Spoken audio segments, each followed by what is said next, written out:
Welcome to CVR English. This is Naresh Kumar. Let's watch the inside news.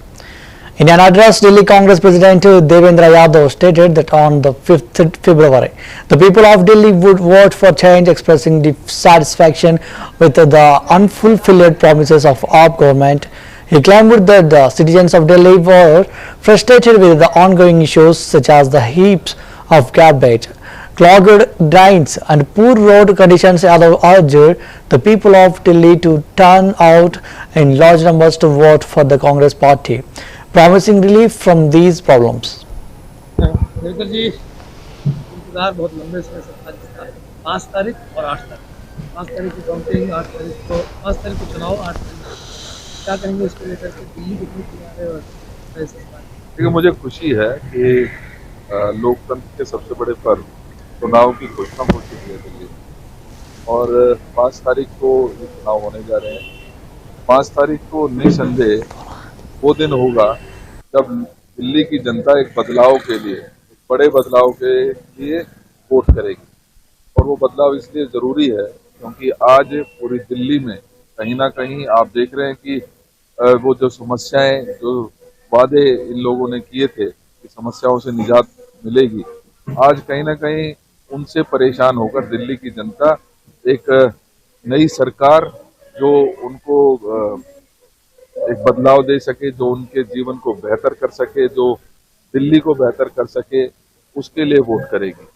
और मुझे लगता है कि निश्चित ही दिल्ली प्यारी बहना जो 2500 रुपये प्रति महीना हमारी महिलाओं को मिलने जा रहे हैं, उनके लिए उनकी डेट भी खुद तय हो जाएगी। 5 तारीख वो भी तय करेगी किस दिन से प्यारी बहनाओं को उनका जो 2500 रुपये का हक है वो मिलना शुरू होगा। और दिल्ली की जनता इसलिए भी वोट करेगी कि बाई चांस आप यहाँ खड़े हैं, ये दिखा सकते हैं कि ये जो कूड़े का ढेर है, ये जो कूड़े का अंबार है, इससे निजात मिलेगी। ये नालियाँ यहाँ पर भरी खड़ी हैं, इनसे मैं चाहूँगा कि एक बार आप जरूर एक बार दिखा दें कि ये जो नालियाँ भरी खड़ी हैं, ये जो रोड्स की हालत है, उनसे भी निजात मिलने का दिन 5 तारीख निश्चित होगा। तो अपील क्या करेंगे? परसेंटेज भी बढ़नी चाहिए, लोगों से क्या अपील करेंगे? मैं सभी लोगों से ये अपील करूंगा इस बड़े बदलाव के लिए बढ़ चढ़कर वो हिस्सा लें। मैं अपील करना चाहूंगा कि वो आए, इस लोकतंत्र के पर्व में हिस्सा लें और एक ऐसी सरकार जो देखी परखी आपकी थी 15 साल पहले, 10 साल पहले, जो 15 साल तक कांग्रेस ने एक बेहतर सरकार देने का काम किया था, दिल्ली को एक बेहतर दिल्ली बनाने का काम किया था, एक वर्ल्ड क्लास सिटी बनाने का काम किया था, उस देखी परखी पार्टी को मौका दें ताकि हम एक बेहतर दिल्ली, जिसमें यमुना भी साफ होगी, जिसमें प्रदूषण भी कम होगा, जिसमें युवाओं को रोजगार मिलेगा, जिसमें महिलाओं को सम्मान और उनको 2500 रुपये मिलना शुरू होगा। और मैं मानता हूँ बुजुर्गों को जिनको पेंशन नहीं मिलती उनको पेंशन मिल पाएगी, जिनके राशन कार्ड नहीं बनते उनके राशन कार्ड मिलेंगे और निश्चित ही जो ये कूड़े के ढेर हैं उनसे उनको निजात मिलेगी। तो ऐसी सरकार के लिए कांग्रेस को चुने और एक बेहतर दिल्ली को चुने। देवकर जी इंतजार बहुत लंबे समय से था जिसका 5 तारीख और 8 तारीख 5 तारीख को काउंटिंग 5 तारीख को चुनाव 8 तारीख को काउंटिंग क्या कहेंगे इसको लेकर के दिल्ली कितनी तैयार है और कैसे? देखिए, मुझे खुशी है कि लोकतंत्र के सबसे बड़े पर्व चुनाव की घोषणा हो चुकी है दिल्ली में और 5 तारीख को ये चुनाव होने जा रहे हैं। 5 तारीख को निसंदेह वो दिन होगा जब दिल्ली की जनता एक बदलाव के लिए, एक बड़े बदलाव के लिए वोट करेगी। और वो बदलाव इसलिए ज़रूरी है क्योंकि आज पूरी दिल्ली में कहीं ना कहीं आप देख रहे हैं कि वो जो समस्याएं, जो वादे इन लोगों ने किए थे कि समस्याओं से निजात मिलेगी, आज कहीं ना कहीं उनसे परेशान होकर दिल्ली की जनता एक नई सरकार जो उनको एक बदलाव दे सके, जो उनके जीवन को बेहतर कर सके, जो दिल्ली को बेहतर कर सके, उसके लिए वोट करेगी। और मुझे लगता है कि निश्चित ही दिल्ली प्यारी बहना जो 2500 रुपये प्रति महीना हमारी महिलाओं को मिलने जा रहे हैं, उनके लिए उनकी डेट भी खुद तय हो जाएगी 5 तारीख वो भी तय करेगी किस दिन से प्यारी बहनाओं को उनका जो 2500 रुपये का हक है वो मिलना शुरू होगा। और दिल्ली की जनता इसलिए भी वोट करेगी कि बाई चांस आप यहाँ खड़े हैं, ये दिखा सकते हैं कि ये जो कूड़े का ढेर है, ये जो कूड़े का अंबार है, इससे निजात मिलेगी। ये नालियां यहाँ पर भरी खड़ी हैं, इनसे मैं चाहूँगा कि एक बार आप जरूर एक बार दिखा दें कि ये जो नालियां भरी खड़ी हैं, ये जो रोड्स की हालत है, उनसे भी निजात मिलने का दिन 5 तारीख निश्चित होगा। तो अपील क्या करेंगे? परसेंटेज भी बढ़नी चाहिए, लोगों से क्या अपील? मैं सभी लोगों से ये अपील करूंगा।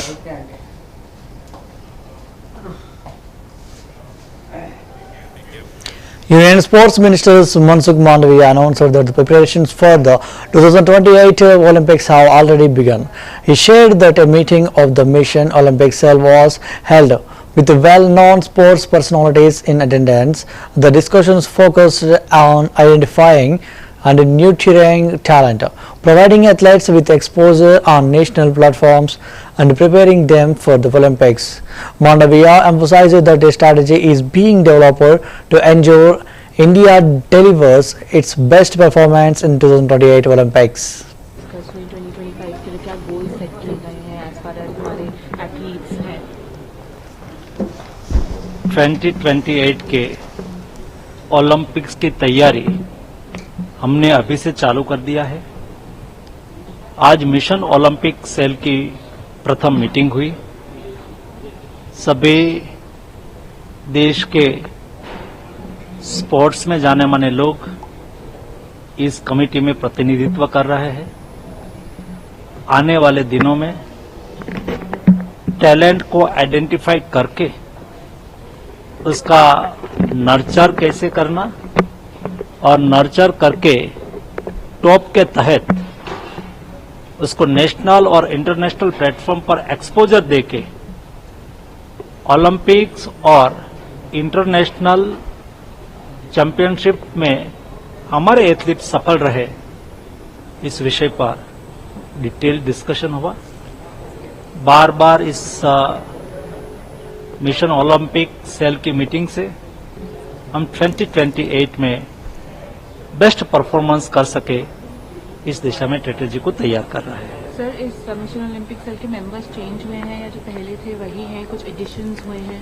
स्वाभाविक है, हर बार जब नए मिशन ओलंपिक सेल बनता है तो आवश्यकता के अनुसार टीम में प्लस माइनस करा जाता है। Thank you sir. Thank you. 2025 के लिए क्या गोल सेट किए गए हैं एज फार एज हमारे एथलीट्स हैं? 2028 के ओलंपिक्स की तैयारी हमने Chhattisgarh Chief Minister Vishnu Dio Sai remarked that while conversion has reduced in the tribal society, it is increasing in other more prosperous and educated sections of society. He highlighted that conversions are more prominent in these classes and some Changai Sabhas have become a medium for such activities. The CM also expressed concern about the growing number of atheists and organizations that aim to weaken the country, urging people to pay attention to this issue. तो आज हमारा आदिवासी समाज में conversion कम हो गया है, बल्कि दूसरे समाज में बढ़ रहा है। जो समाज आदिवासी से थोड़ा समृद्ध है, पढ़े लिखे हैं, ऐसे वर्ग में आज धर्मांतरण ज्यादा हो रहा है और कहीं न कहीं ये चंगाई उसका एक माध्यम बना है। तो जिस तरह से आदरणीय डॉक्टर चिन्मय पंड्या जी ने आह्वान किया कि आज इतने गायत्री परिवार से जुड़े हैं और सभी लोग नशा मुक्ति के लिए आह्वान करेंगे, तो मैं भी आग्रह करना चाहूंगा कि आज आप सब लोग नशा मुक्ति का तो आह्वान करना ही चाहेंगे, करेंगे ही, लेकिन आज ऐसे कितने विधर्मी लोग लगे हुए हैं, कितनी संस्थाएं लगे हुए हैं जो देश को कमजोर करना चाहते हैं, जो सनातन को कमजोर करना चाहते हैं और विशेषकर हमारे ट्राइबल क्षेत्र में, जनजातीय क्षेत्र में हमारे लोगों को बहकाने का काम चल रहा है कि आदिवासी हिंदू नहीं है। और आज कहीं ना कहीं हमारे जो धार्मिक आस्था के केंद्र हमारे सनातन के देवी देवता हैं, उनसे हमारे जनजातीय समाज को दूर करने का जो कुत्सित प्रयास हो रहा है, इस पर भी आप लोगों का ध्यान जाना चाहिए, आप लोगों का मनन और चिंतन होना चाहिए, उनको सद्ज्ञान आप लोगों के तरफ से मिले।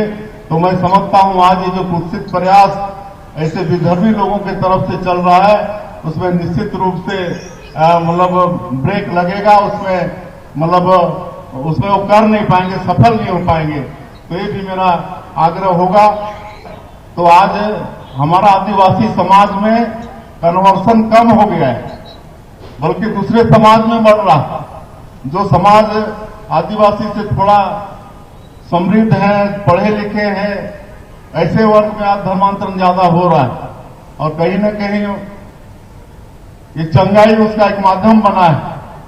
तो जिस तरह से आदरणीय डॉक्टर चिन्मय पंड्या जी ने आह्वान किया कि आज इतने गायत्री परिवार से जुड़े हैं और सभी लोग नशा मुक्ति के लिए आह्वान करेंगे, तो मैं भी आग्रह करना चाहूंगा कि आज आप सब लोग नशा मुक्ति का तो आह्वान करना ही चाहेंगे, करेंगे ही, लेकिन आज ऐसे कितने विधर्मी लोग लगे हुए हैं, कितनी संस्थाएं लगे हुए हैं जो देश को कमजोर करना चाहते हैं, जो सनातन को कमजोर करना चाहते हैं।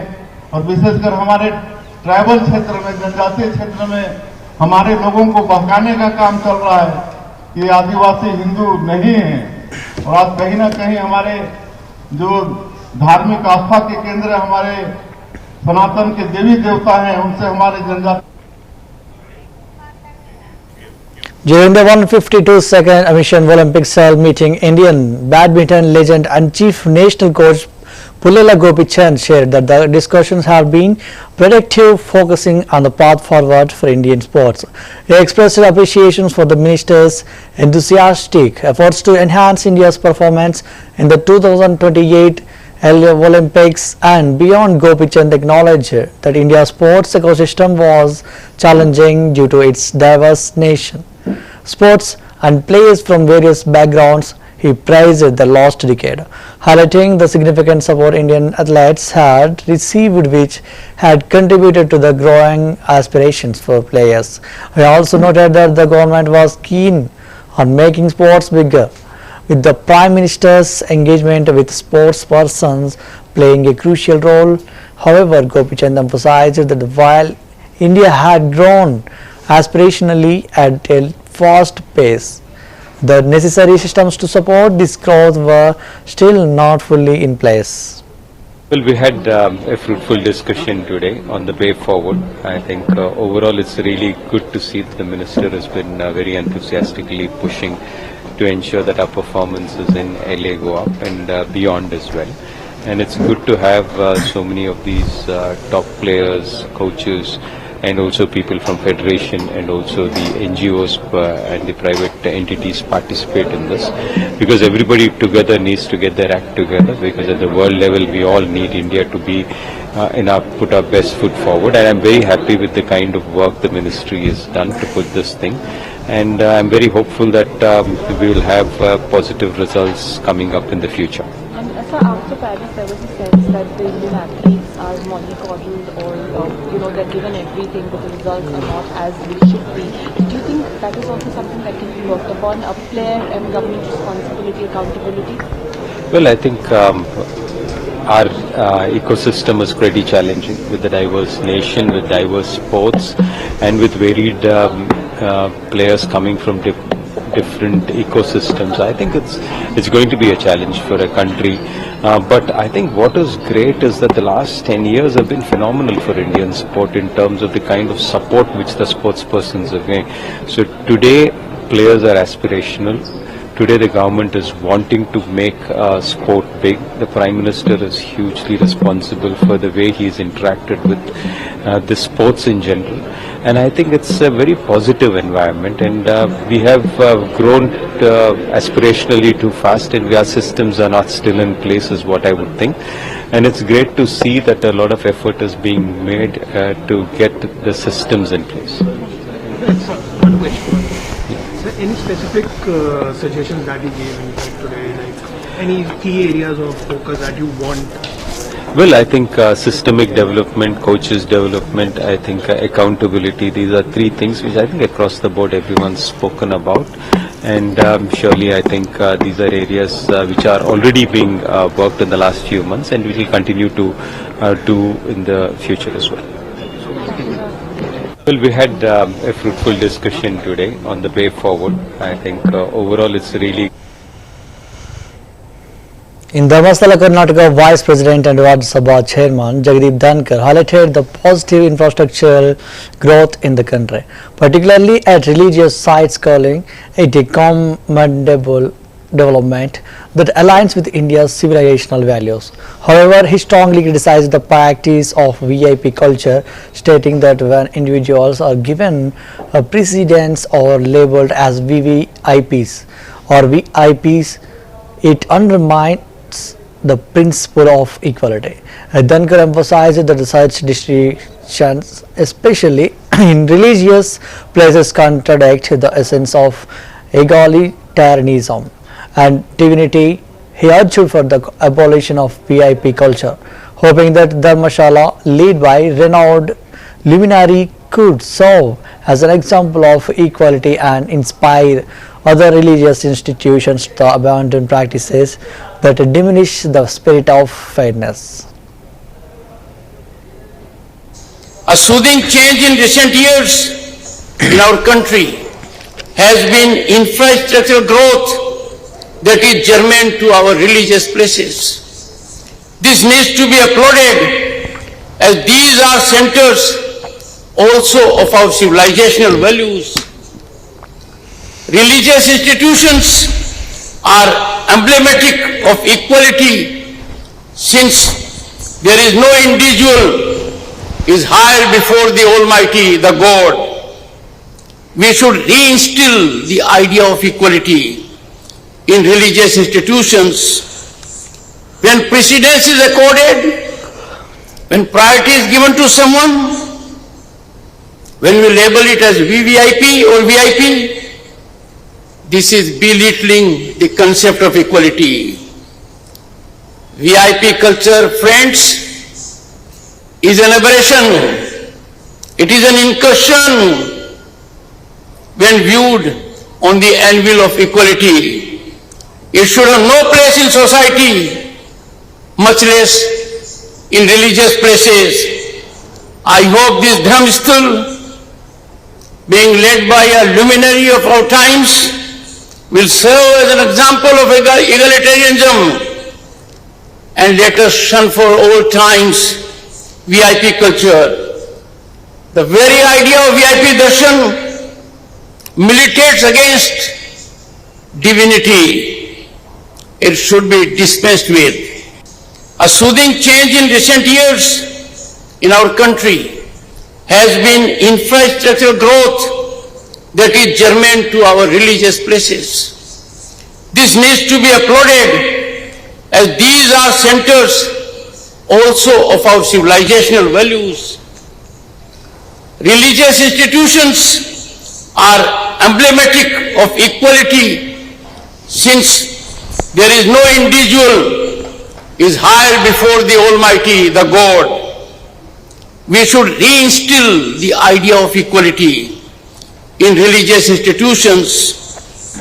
When precedence is accorded, when priority is given to someone, when we label it as VVIP or VIP,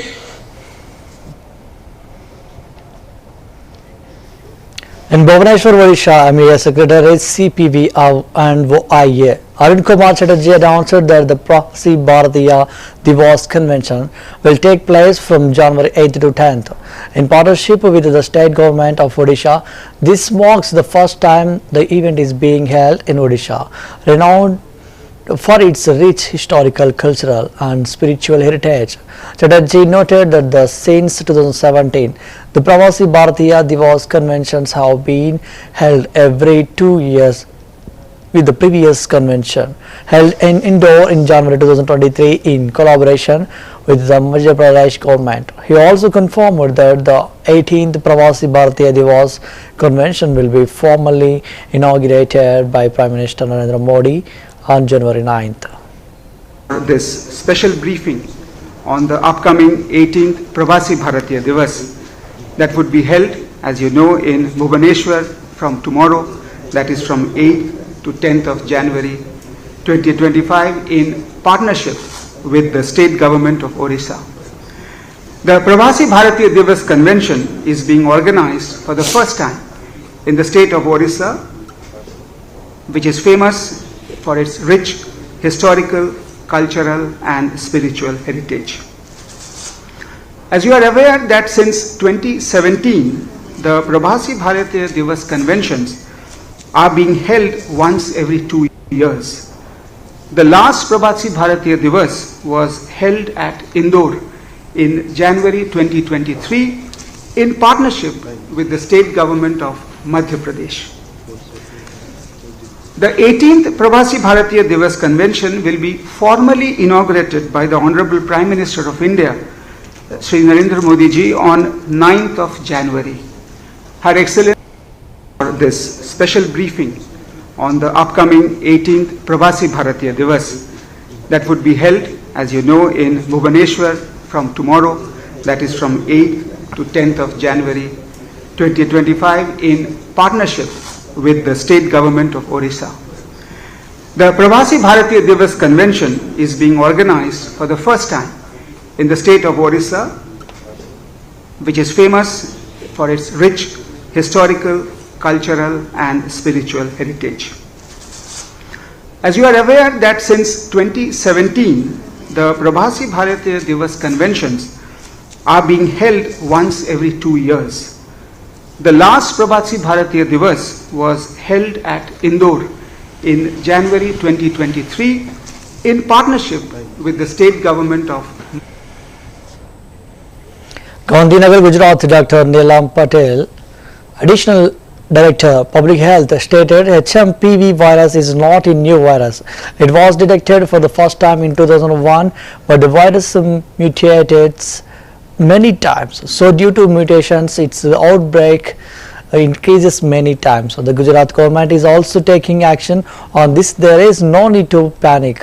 There is no such situation. One case was diagnosed yesterday. The patient was a 2-month-old child. He was discharged yesterday evening, so there is nothing to fear. में जो अभी ये virus के last 1 week से जो complain आ रही है, मतलब कि मीडिया से माहिती चल रही है कि केसेस बढ़ रहे हैं, वो है HMPV वायरस यानी कि ह्यूमन मेटाप्न्यूमो वायरस। ये वायरस वैसे तो कोई नया वायरस नहीं है, 2001 से ये पहली बार डायग्नोसिस हुआ है, मतलब कि आज से मोर देन 20 ईयर से पहले ये वायरस के बारे में जानकारी है। लेकिन वायरस का म्यूटेशन कई बार होता है, तो म्यूटेशन की वजह से उसका प्रकोप कई बार बढ़ जाता है। तो इसकी वजह से जो चाइना में जो केसेस हुए, इसकी तकीदार के रूप भारत सरकार ने भी इसके लिए है और गुजरात सरकार में भी हम इसके पॉइंट पे कार्रवाई कर रहे हैं ताकि किसी को भय न हो। आप सबके माध्यम से मैं पहले ये भी बोलना चाहता हूँ कि घबराने की कोई ज़रूरत नहीं है, कोई ऐसी स्थिति नहीं है, सिर्फ कह लेने की ज़रूरत है। ऐसा कोई केस बढ़े नहीं है, इसीलिए जाहिर जनता से विनती है कि इसमें कोई डरने की बात नहीं है। सिर्फ जानकारी की वजह से हम अपने आप को बचा सकते हैं। अभी ऐसा कोई केस बढ़े नहीं है, ऐसे कोई डायग्नोसिस नहीं हुआ है। एक गुजरात में एक केस डायग्नोसिस हुआ है यस्टरडे, जो 2 महीना का बच्चा था, उसके बारे में कल पता चला है। उसकी स्थिति अच्छी है, वो वैसे 4-5 दिन से दाखिल था और उसको यस्टरडे घायल को शाम को उसको डिस्चार्ज भी कर दिया गया है। गुजरात के बाहर भी केसेस आए हैं, तो कर्नाटक में भी 2 केस के बारे में पता चला है। दोनों बच्चे थे 3 महीना और 8 महीना का। 3 महीना का बच्चे को भी डिस्चार्ज किया गया और 8 महीने के बच्चे की भी रिकवरी हो गई है।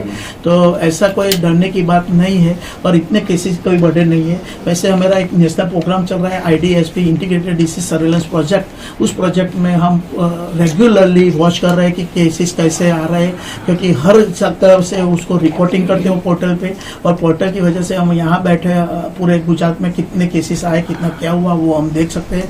तो वैसे कोई ऐसा ILI के सारी इन्फ्लुएंजा लाइक जो इलनेस होती है वो हम चेक कर रहे हैं कि कोई सर्दी खांसी के केस बढ़े हैं कि नहीं बढ़े हैं, तो उसमें कोई ऐसी चिंताजनक कोई ऐसी बढ़ोतरी नहीं है। ऐसे भारत सरकार भी इसी पॉइंट पे वॉच रख रही है, और हम भारत सरकार जो जैसे जैसे सूचन करती है वैसे वैसे हम यहाँ हमारा काम भी इम्प्रूव करते हैं। एहतियात के तौर पर राज्य सरकार के आरोग्य विभाग की ओर से क्या कदम उठाए जा रहे हैं? वैसे ऐसे मैंने अभी बताया, ऐसा कोई टेंशन लेने की या जरूरत नहीं है, लेकिन एक अगमचेती के पार्ट के हिसाब से हमने 4 तारीख को वैसे भी हमारी एक रेगुलर मीटिंग थी, chief district health officer, medical officer of health, civil surgeon, इस सबकी मीटिंग थी, सुपरिटेंडेंट सब डिस्ट्रिक्ट हॉस्पिटल। तो उन सबकी मीटिंग में भी सबको ये नए वायरस के बारे में बताया कि हमें क्या क्या लेनी है, पब्लिक को क्या हमें इंफॉर्मेशन देनी है, हम कैसे आगे बढ़ सकते हैं, उसके बारे में डिटेल में हमने उन लोगों को वाकिफ किया है। दूसरा ये है कि डायग्नोसिस के लिए भी अहमदाबाद सिविल को भी तैयार कर दिया है कि कहीं अगर डायग्नोसिस की जरूरत पड़े तो कोई करवाना चाहे, अगर ऐसा लगे। में जो अभी एक वायरस के लास्ट 1 वीक से जो कंप्लेन आ रही है, मतलब कि मीडिया से माहिती चल रही है कि केसेस बढ़ रहे हैं, वो है HMPV वायरस यानी कि ह्यूमन मेटान्यूमो वायरस। ये वायरस वैसे तो कोई नया वायरस नहीं है, 2001 से ये पहली बार डायग्नोसिस हुआ है, मतलब कि आज से मोर देन 20 ईयर से पहले ये वायरस के बारे में जानकारी है। लेकिन That's the wrap up of the Inside News. Keep watching CBR English.